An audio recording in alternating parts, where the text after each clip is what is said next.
Welcome to the Thought Feeder podcast. This is episode 21. I am Joel Goodman. With me, as always, is the incorrigible John Steven Stansel.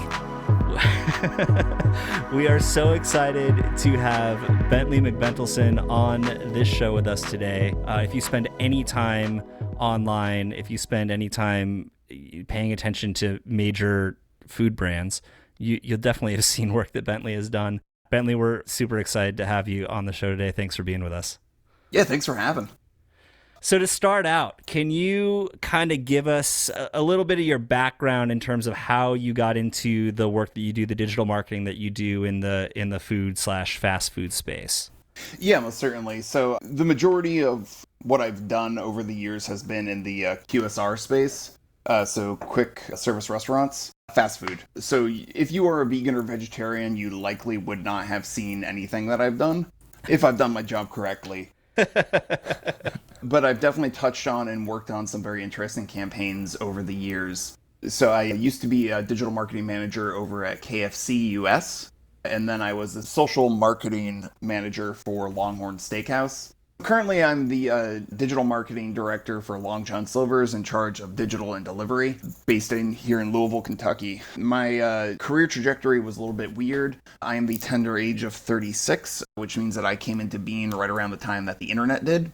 So as I was growing up in 8th grade, one of my teachers taught me how to write very, very simple HTML. So I started writing basic websites. And by the time I was in high school, the internet started to become more of a revenue generator. And I was able to create banner ads for people and be able to actually plug them in because I knew how to write HTML. Also during this time it was before cable internet was a thing. So most people had dial-up, some few folks had DSL, but video on the internet didn't exist because it was too much information to pass over such a light tube.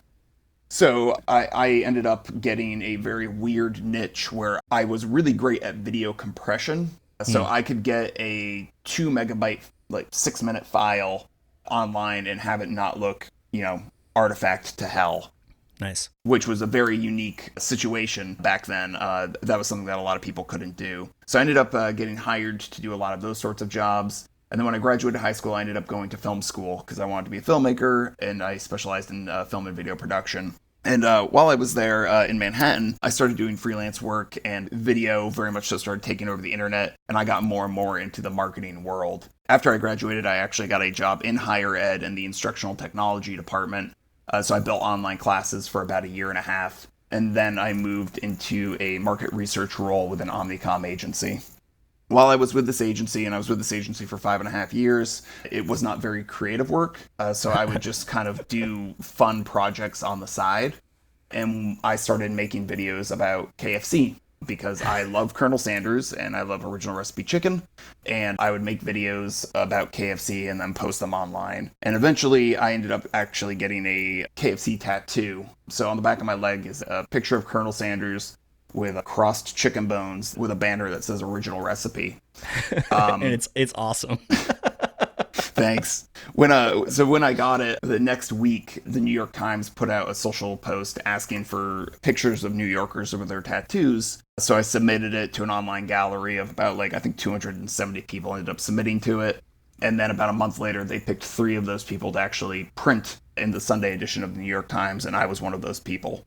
So KFC at that point had known who I was because I'd been creating all this content for free for them. They asked me to submit to an online competition of creating a bunch of videos and photos around various dares around the Double Down sandwich. And I'm not sure if you guys are aware of what Double Down sandwich is. Oh, I'm in the South. I'm well aware. All right. So for the listeners who do not know what the Double Down sandwich is whenever you get a chicken sandwich, what's the biggest issue that you run into? I'll tell you what the biggest issue that you run into. It's all that bread. All that bread getting in your way between you and that delicious chicken. So what the Double Down sandwich does is it gets rid of that middleman. It gets rid of the bread and just is 2 pieces of fried chicken breast with cheese, bacon, and cheese sauce in between. And it was delicious. It was absolutely amazing. And it's still huge overseas. They don't sell it in the U.S. anymore, unfortunately. But I ended up submitting a few videos. If you go to my YouTube channel, you can see some of those videos. One of them was like, what's your double down dance? So I ended up doing the Charlie Chaplin thing with like 2 forks and making the double down's feet and doing a little dance. And then another one was my double down date. So like I swiped right on a double down sandwich and ended up going on a date with it. And then another one was just a day in the life, your day with a double down sandwich. So it was me waking up with a double down sandwich and then going into work with it, and it was ridiculous. So the majority of this stuff I filmed like in my off time or just on my lunch break. So a lot of it was filmed in the office that I worked in at the time. But after I did that, they flew me down to Louisville and then said, hey, if you're ever interested, like if we ever had a job opening, would you be interested in working for us? And I said, yeah, I think that'd be super cool. You're like, no, I don't know. I don't think I really like KFC that much. Exactly. I'm not sure if you guys have a successful business model, but the cool thing about it was I had, while I did work for a market research company, and we did do some light social listening and emails, I did not have brand experience whatsoever. So over the next 3 years, I really learned the in and outs of what goes into digital marketing for a large QSR brand. Figured out sort of the ins and outs of how all that worked. The creative agency that they work with, Wyden & Kennedy, is a world-renowned, excellent creative agency who came up with a lot of ridiculous, great ideas. And I did a lot of really cool stuff there. After the 3-year mark, I had wanted to get some experience leading people. So I ended up going down to Longhorn Steakhouse, which is part of Darden. So they own Olive Garden, Capitol Grill, all that stuff. And ended up leading the social team down there. And the social creative agency for them was Fleischman Hillard, who's another excellent agency. And then about 8 months ago, I switched back up to Louisville for Long John Silver's, being their director of digital and delivery. And our creative agency is now Baldwin and. So Bentley, you've had a illustriously fast career where you've done all kinds of great things, and this has been over the span of, it's like, how many years has this been from KFC to Long John Silver's? Probably about 5 years, about 6 5 years, years, 5.5 years, something like that.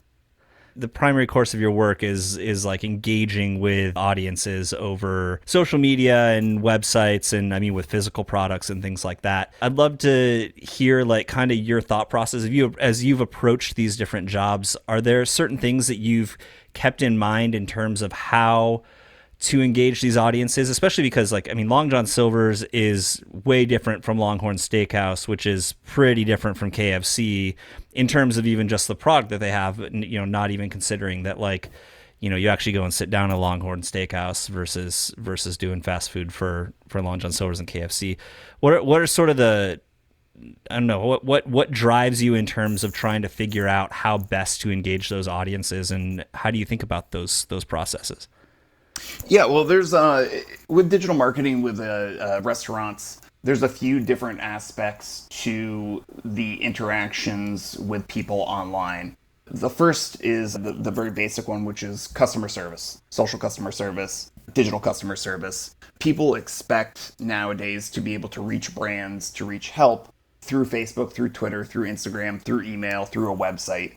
And making sure that that's a cohesive ecosystem where somebody can reach out to you, get an immediate response, and then get a very quick resolution is something that's incredibly important in our industry. And it is also something that's incredibly underlooked.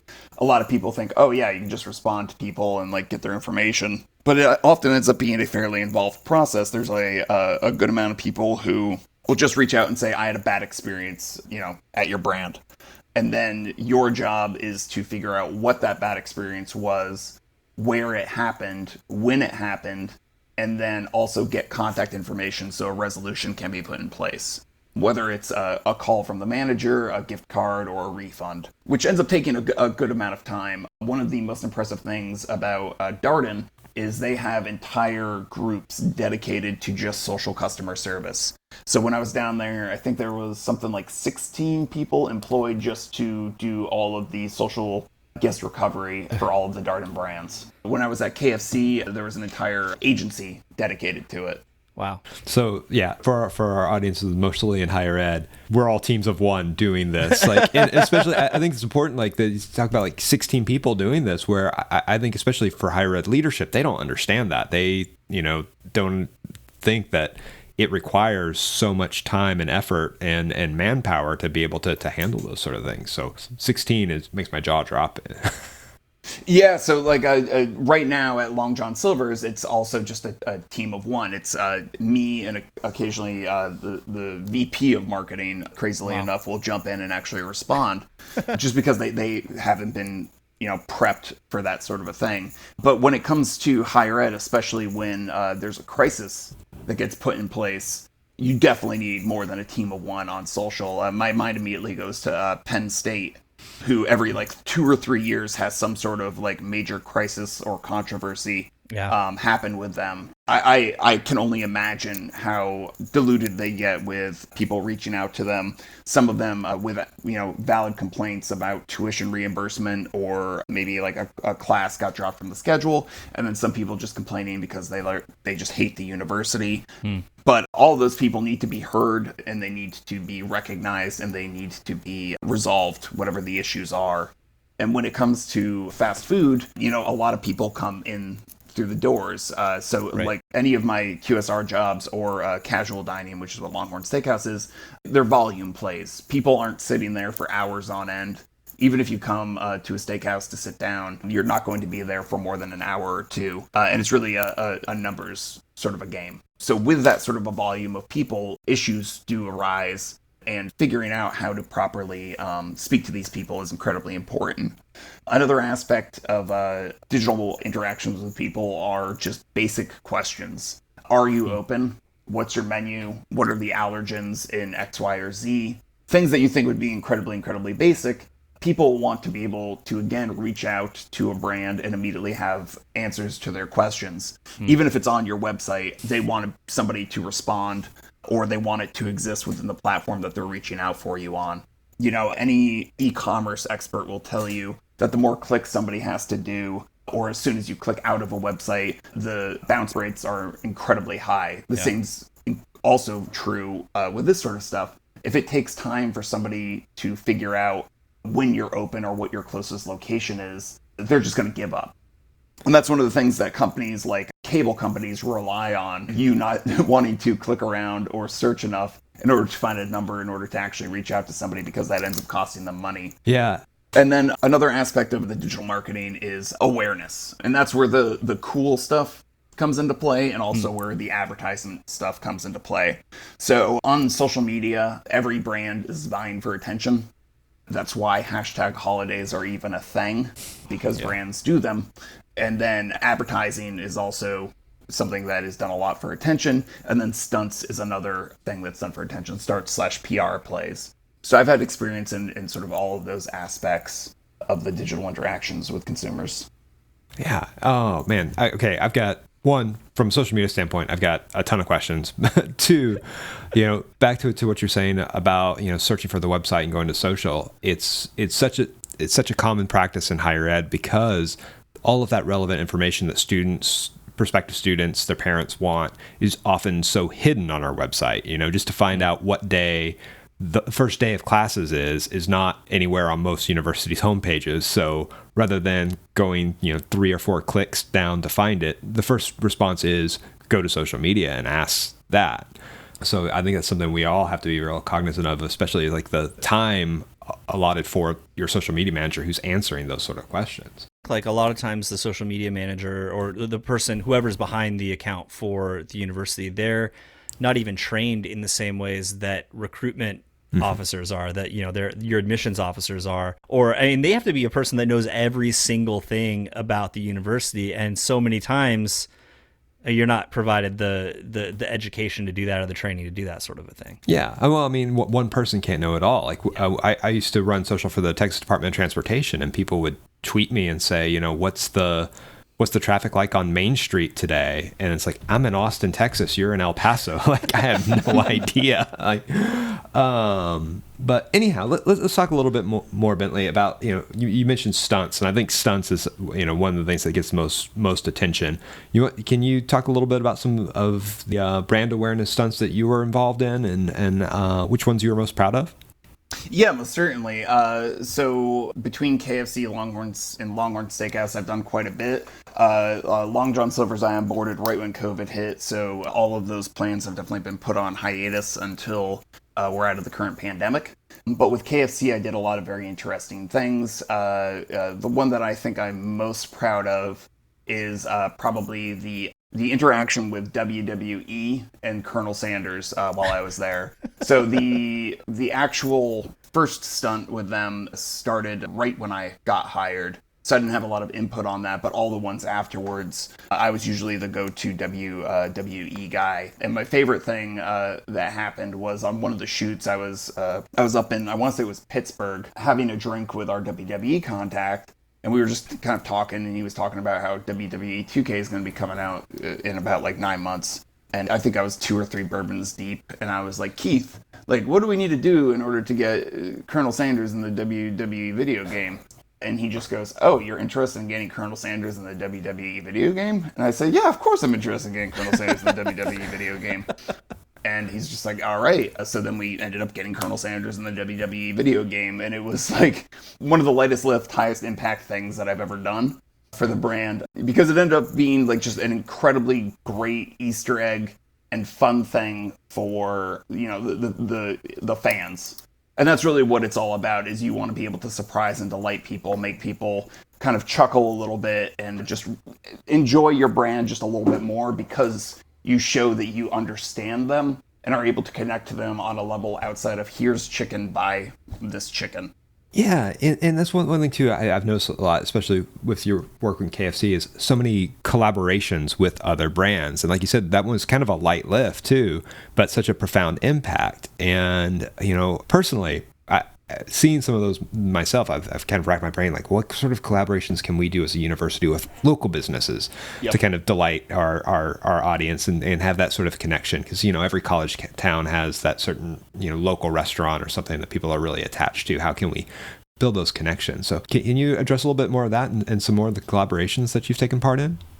Yeah, so nothing exists in a silo is really the moral of this entire story. The reason that digital is so interesting is something doesn't just exist on YouTube. It doesn't just exist on Facebook. It doesn't just exist on the .com. It needs to be an entire package. It needs to be an entire personality.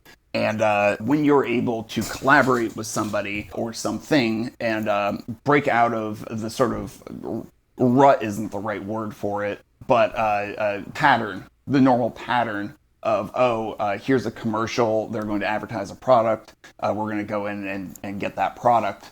People get excited. People get excited when they recognize something, love something, and then they see it interact in another section of their life that they also love. Another really good example of that KFC had done was, I think it was Days of Our Lives.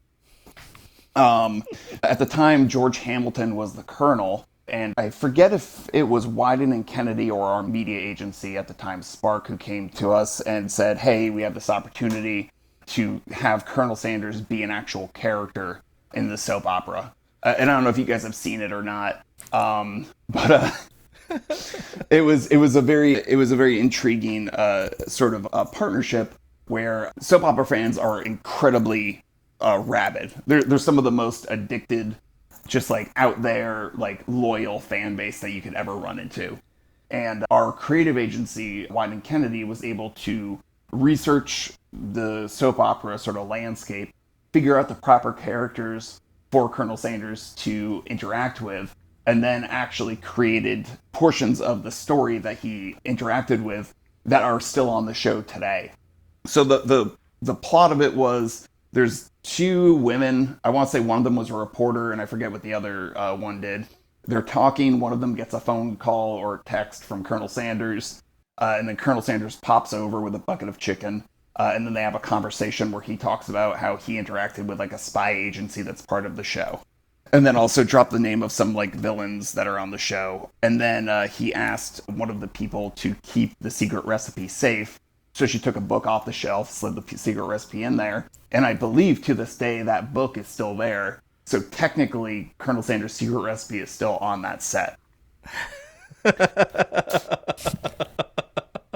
So like this to like you or me probably isn't the like biggest thing in the world, because you're like, oh yeah, like, I guess that kind of makes sense. But you know, people get incredibly excited when you, as a brand, see another aspect of their life or another interest that they have, and then are able to interact with it and make it better than it previously was. And being able to do that is something that, outside of just a QSR, anybody who's doing any sort of activation like that needs to consider when they're going forward.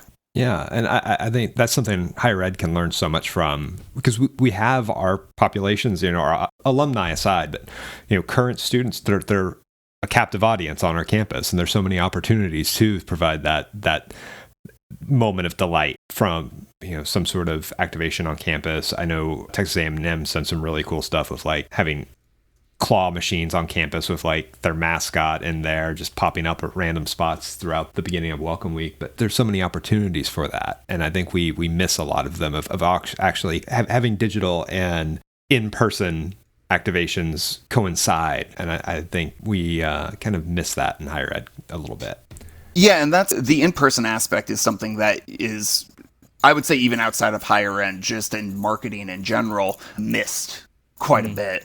There's a lot of really good ideas out there that don't feel real because there's no real physical aspect to it. So with the majority of the stuff that I've worked on, and I learned this from, I think it was John, who was like our account person at Wyden Kennedy, he would always say, let's make a physical aspect of this in order to make it real.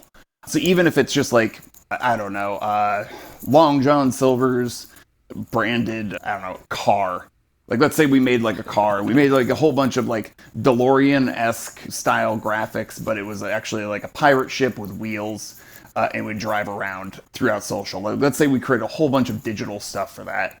That's cool. Like, that's like a digital thing that exists. But if we are able to actually create one of those cars, just one of them, and actually drive it, be able to meet up with press, be able to drive it around town, then it stops being a concept and becomes a reality. And that's where it gets really cool, because people realize, hey, like, this stuff isn't just exist as a stunt, it exists in reality. You were able to do, and I'm assuming that you'll be able to do similar at Long John Silver's, but at KFC, like, you were given latitude to do some crazy things over the time that you were there. And I'm wondering, like, what's the overall thinking behind that? So, like, if you're coming from an industry that may not be able to view itself as irreverently, or like feels like it has to take itself seriously, is there a way of thinking about getting out of that? Or are there ways that other industries can make similar connections, but maybe without having to be as outlandish? Or is the shock value the thing that's really, helpful in those cases? So I was actually not the one doing the majority of that stuff. The way that marketing teams kind of work in brands is you have the brand, okay? So VP of marketing, CEO, CMO. So that's on the left side. On the right side, you have your creative agency. Right. So the people on the left side who are brand side, they want sales, they want marketing, they just want word out there that surrounds the company's values. On the creative side, they just want to do cool stuff. Yeah. That's it. My job is to sit in the middle and take whatever cool stuff the creative agency wants to do and figure out how to keep that cool while still accomplishing the goals of the left side. And that's really where it gets complicated, because business people tend not to be creatives and creatives tend not to be business people. Sure, yeah.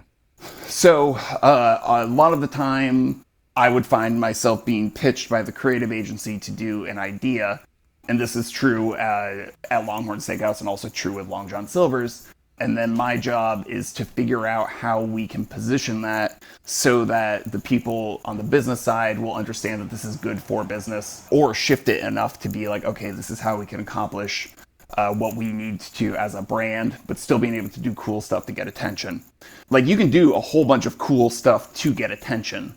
One of the big trends, and I'm sure it's still going on with creative agencies, is how can you like infuse whatever product you're creating with marijuana? Because now that marijuana is being legalized, like that's a huge thing. If you can make like, you know, a marijuana Mountain Dew, will that be big? Will that explode? However, it's very difficult to align that to any sort of brand's values. Outside of maybe White Castle. I feel like White Castle could probably get away with it. So figuring out how to massage creative people to get to that business outcome, or how to massage business goals to make them fit into a concept that's going to be absolutely awesome, ends up being the challenge. I think that's an important thing to note, because one thing I see a lot of when I talk to, especially I go out to a lot of classes and talk to college students who want to go into social media or go into marketing. And when I ask them, you know, well, what brands do you follow and who do you like, or what advice do you have for our university social media? What would you like to see from us? And inevitably, they always tell us they want us to be more snarky like Wendy's. And I roll my eyes every time, because I'm like, well, do you really want your university dunking on you? You know, that brand voice may work in one area, but it's not something that you can just do all out, and you have to work towards a goal. And sometimes doing those outlandish things are incredible, but it's not for everybody. I think it's there's a lot of copycats out there too that think, okay, well, this is just what we do. So what advice would you give to, you know, a university marketing team, or, you know, smaller business or organization who's looking to find their own unique voice on social media or digital in general? Okay, so with the Wendy's example, that's something that I've heard a lot. Any brand needs to find their voice. Brand voice is just a very real thing. I think there's a chart of it somewhere out there where you have to pick 4 attributes, and then you can apply that to create a brand voice. And there's a lot of different ones out there. So Wendy's is out there. They're like snarky, sassy, snippy. I think probably one more thing that starts with S. Nike is a really interesting one because they're inspirational, they're empowering. KFC, when I was there, focused very much so on sort of we were just trying to be like a door-to-door chicken salesman, was kind of like the theme that we had with that. At Longhorn Steakhouse, it was the mysterious stranger from The Big Lebowski. Oh my goodness. Yep. No, that was my brand voice for TechStop. Yep. At UCA, for us, it's the Mythbusters build team. And currently, Long John Silver's brand voice is Buddy the Sea Elf. So Buddy from the film Elf, but he's sea-themed. But that helps out so much when you can kind of pick a character, and especially, I'm a team of one, where if I'm taking 3 days off next week, so, you know, my boss is taking the reins, I can just say, you know, Mythbusters build team, and automatically he knows kind of the voice to assume. So it's a useful strategy, I think, to have. Yeah, it's great for content creation, copywriting, and then also for response. Because a lot of people do get sucked into that, like, it'd be really cool to say this mean thing to this person. But I read a study, and I'm sure somebody who's listening to your podcast is going to research this. I haven't looked into it for a while, so I might have dreamed up the study. But somebody did a research study on like whether or not Wendy's snarky attitude ended up contributing to sales. And there was not a correlation that was found there. So what that means is that, does it get attention? Yes. Does it generate sales or income, which at the end of the day is what we're trying to do? No. So maybe the social voice brand affinity was a thumbs up, but if somebody is at a stoplight and to the left is a Wendy's and to the right is the Burger King, if that voice isn't going to help you go left, then it doesn't matter. Like, it's not contributing to the goals at the end of the day. You've kind of taken the words out of my mouth right there, because it's something I hear so often, and I see often in kind of the world of social media where, you know, there are times I think we've seen something like Wendy's and go, as a personal social media manager, going, oh, I wish I had the leeway to say that to somebody on social, but it's not the best thing for our brand in particular, and kind of being aware of that. And that kind of goes back to what you're saying about hashtag holidays too, where, you know, do those fit your voice, you know, or are you doing it, you know, content for content's sake, posting for National Donut Day when you're a university? It doesn't really posting for National Donut Day when you're not going to post for National IPA Day, which was yesterday. Was it? So Well, I think there's also a part of this too where in higher ed, like, we talk about the homogeneity of higher ed websites, but I think there's a level of that in how institutions tend to present themselves. And I wonder if it's more a matter of finding those unique traits and surfacing them into a voice or into the type of content that you're creating on social platforms, creating for your websites and web pages and other digital properties, versus just trying to be, JS, you and I have said this a lot. It's like, are you marketing the concept of going to college, or are you marketing your own college? And how do you differentiate that stuff and set yourself apart? And I think, higher ed's kind of a crowded market. There are a lot of voices there, but kind of the same thing in food service in general. Like there's a lot of restaurants, getting to QSR, it's probably a little less. Like there's defined brands there, but still you've got to find a way to be unique and like you were saying, Bentley, make that person turn left when they're coming up against, a choice between your establishment and another one across the street. So what you're referring to is just value proposition. Yep. So there's going to always be a need out there to advertise college as a concept, to advertise a brewery as a concept, to advertise fast food as a concept. But the secondary messaging on that is, okay, you need to go to college. This is why you should go to this college. That is something that needs to be out there. And then also messaging around assuming people have already gotten step one, which is you should go to college or you should eat fast food. That's when you put content out there that is already assuming that people know that stuff. And that's when it can get pretty complicated. And that's also where data in general on the internet comes into handy. Being able to target people who are already affiliated with your brand, people who have already raised their hand saying they're interested in what you're doing. And that way you can dig deeper into, the conversation. When I did work in higher ed myself, I started working for my college's hybrid program. So 1 year was people were doing it online, and then the second year, it was a 1 year program. First semester was online, a second and third semester were in person. And figuring out how to propose that during a time when our leadership was very much so against online classes. It was an art school. They're very much so like, we need people in front of you. We need teachers to be in front of their students. How are they going to connect otherwise? But then also convincing students that what you want to achieve is capable on a digital platform was a challenge, and it still is a challenge. There's a lot of people who nowadays don't think they can do a digital class because they don't feel like they have enough discipline, or they'll have enough resources, or they'll learn enough at the end of the day. And all of these sort of layers need to be addressed and need to be figured out. But you have to look at it as a multi-touch point system. There's some sort of marketing rule out there where I think it takes 7 impressions in order to generate one recall. So if you get one ad in front of somebody or have like one touch point, likely they're not going to remember you. But after 7 times, that's when they're going to remember you and start to consider you. And the same's true for any sort of sale out there. Heck, I would argue the same's probably true with like online dating. Like you probably have to have at least 7 messages back and forth in order to generate an actual connection.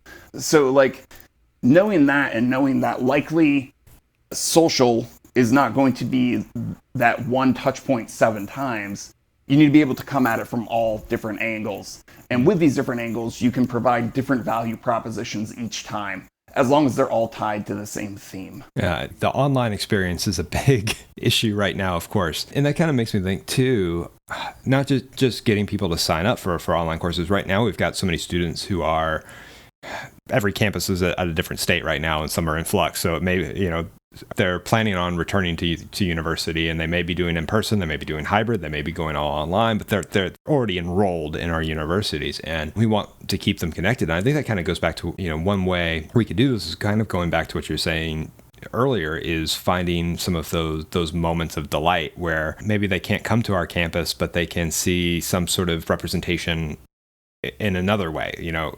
I mean, I'm never going to get my mascot on General Hospital, but like finding some sort of an Easter egg to kind of create an affinity for our students.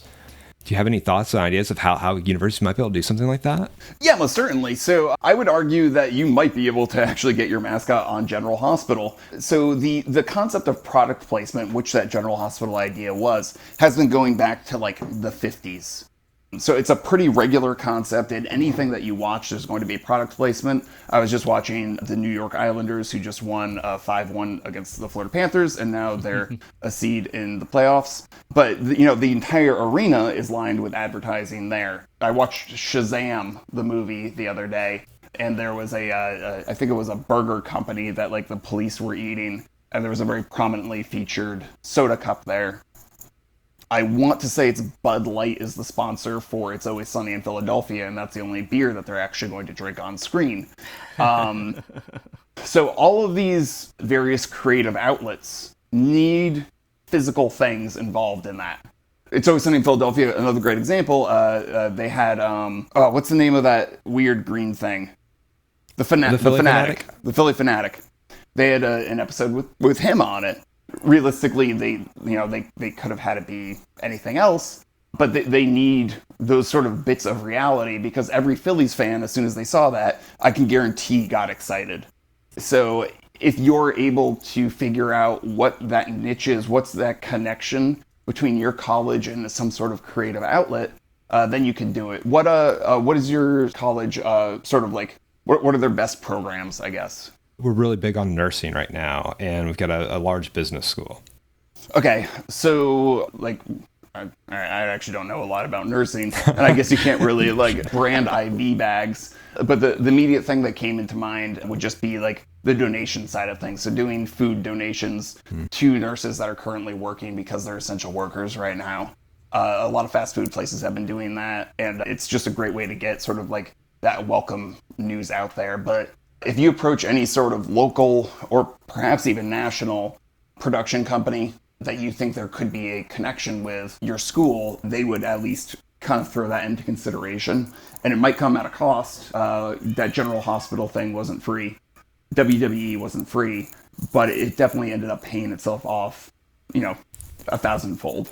Well, and two, it doesn't have to always be something enormous, or, it doesn't have to be at General Hospital level, or, your mascot as a character on there. And even for smaller schools, it can go a long way. One example, we had an alumnus who worked on, I shouldn't say how bad the movie was, but it wasn't quite a big hit. But they were on the Nicolas Cage Left Behind movie. They worked on set and got one of the characters to wear a UCA jacket, and not even like a full, giant logo on there, just over the shirt pocket.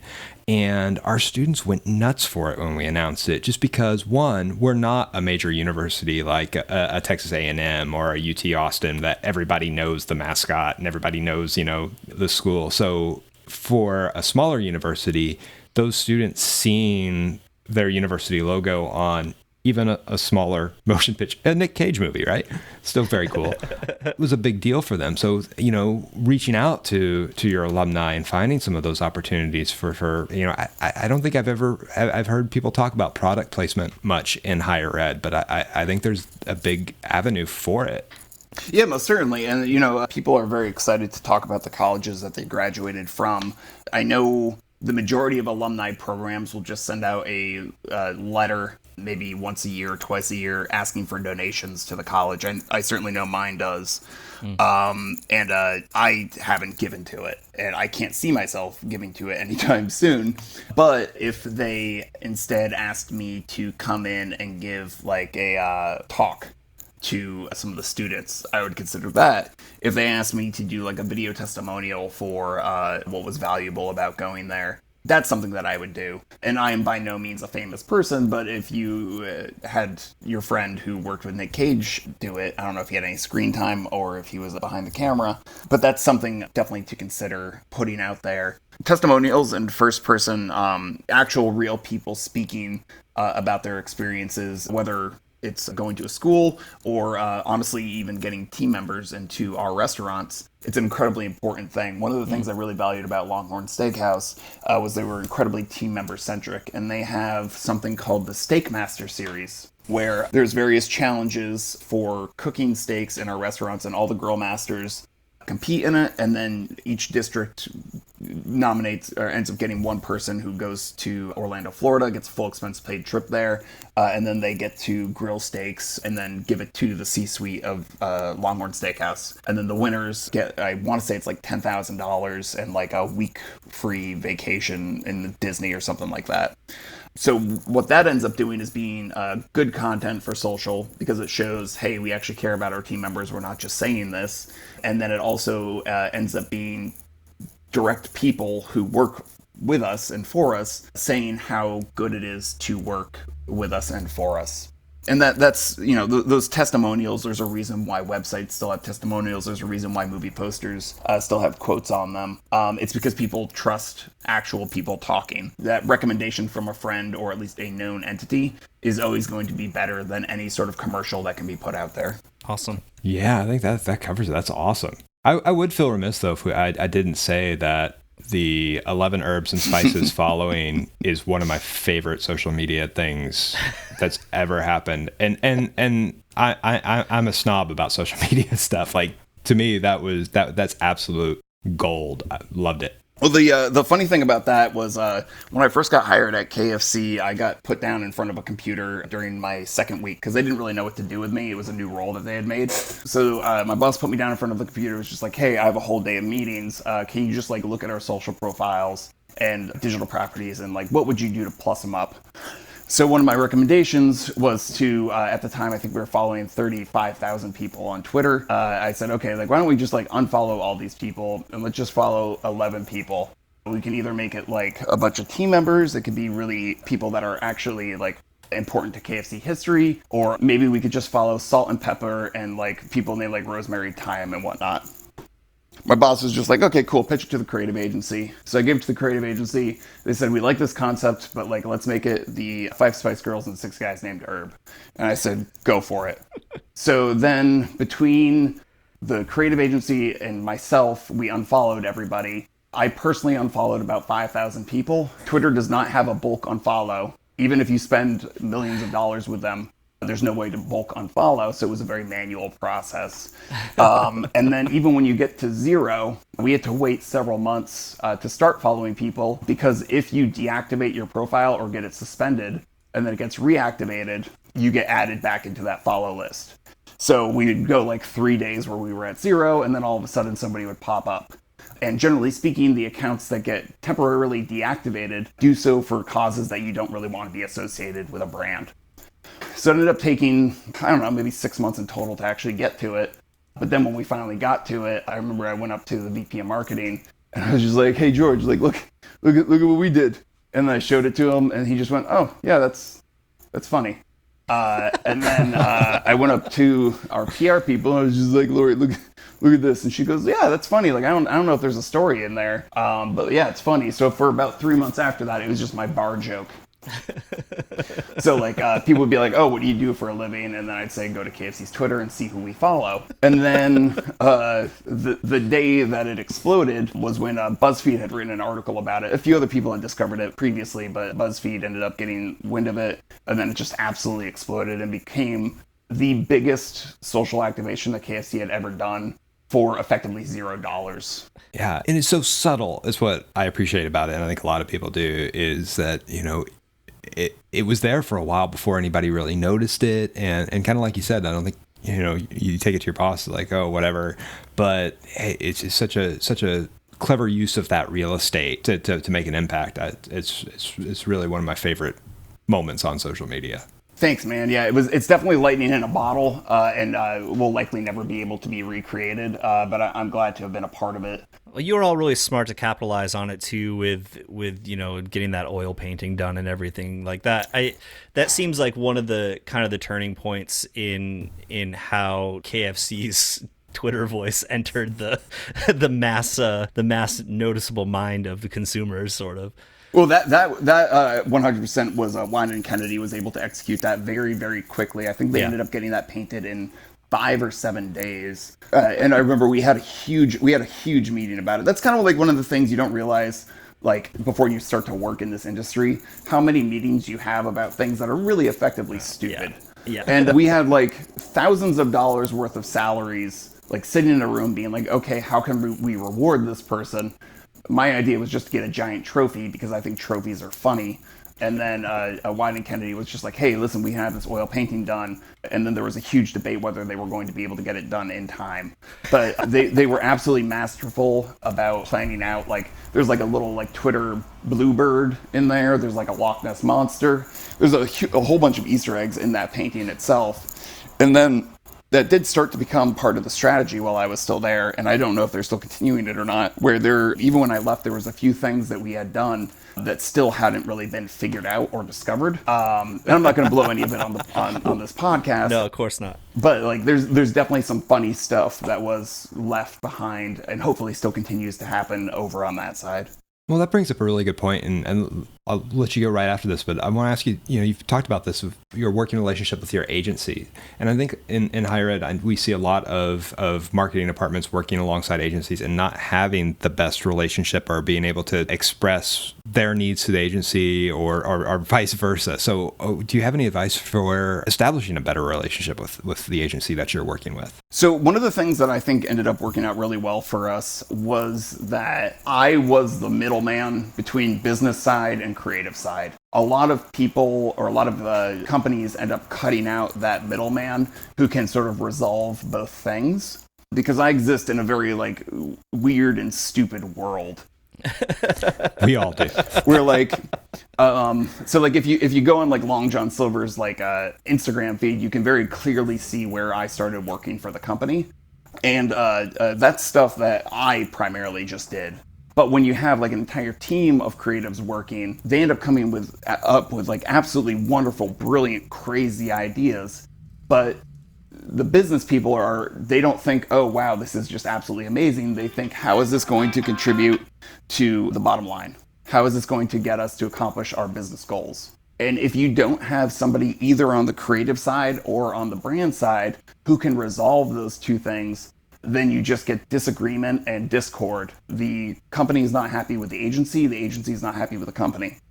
And figuring out how to create that bridge is the most important thing in the world. And hopefully some of your listeners will start to like look at brands and then figure out who their agency of record is, see what their agency of record celebrates, and then see what the brand is actually putting out. And when there's discord between the two, when the two don't match up, chances are somebody in that relationship just isn't happy. Something there is not coming together. You're not making music together. They're just sort of going through the motions and probably butting heads more than one would think. That's awesome. That helps out so much. I appreciate that. Yeah, and one more thing I do want to bring up. So one of my favorite social interactions was when I was at KFC. A friend of mine, I think he still is the number 7 Smash Brothers player for Sonic. Super Smash Brothers players for Sonic. And he reached out to me. He works for Crunchyroll now. But he reached out to me and was just like, hey, man, like I was thinking about just like tweeting at KFC. Would you mind responding? And I'm like, sure, what are you going to ask? He's like, oh, I'm just going to ask, like, who do you main? I don't play Smash Brothers, so I don't know what that means. So I looked into it, tried to, like, figure out all the different characters that were in it, and saw one that kind of looked like a chicken named Falco. And then when he sent me a Twitter saying, like, hey, Colonel Sanders, who do you main? I just said Falco, and then something about how he reminds me of chicken. And then that ended up blowing up. Because Smash, this is one of those things where, like, maybe not partnerships, but at least recognizing other people's industries and sort of interests ends up creating brand affinity between the two brands. So that ended up absolutely exploding, where a whole bunch of blue check people would like and retweet it, and then for at least 2 years, people would just message KFC's account saying like, "Hey, who do you main in?" and then would plug in some sort of video game. But that type of stuff, like super small, super light lift, but it shows that you recognize who your consumers are, and then just create sort of those likes not just with like a little heart, but with you look at the brand and say like, oh yeah, that's the brand for me. That's awesome. Yeah. And there's so many, I think higher ed, we have so many opportunities for you to do that, especially with our audiences. So again, I think those little light lifts go so far. Yeah, most certainly. Thank you so much for listening to the Thought Feeder podcast. If you enjoy listening to our show, we would appreciate a rating or review on Apple Podcasts. We'd appreciate a follow on Spotify. You can follow us. Actually, we're everywhere you listen to podcasts. I mean, if you listen to podcasts on 3 different apps, we're probably in all 3 of those apps. In any case, we do appreciate you listening, and we want to say an extra special thank you to Bentley for being on the show today and giving us his insight into digital marketing and social media. Thanks a ton, Bentley. We appreciate you. Thank you. Thought Feeder is a production of University Insight.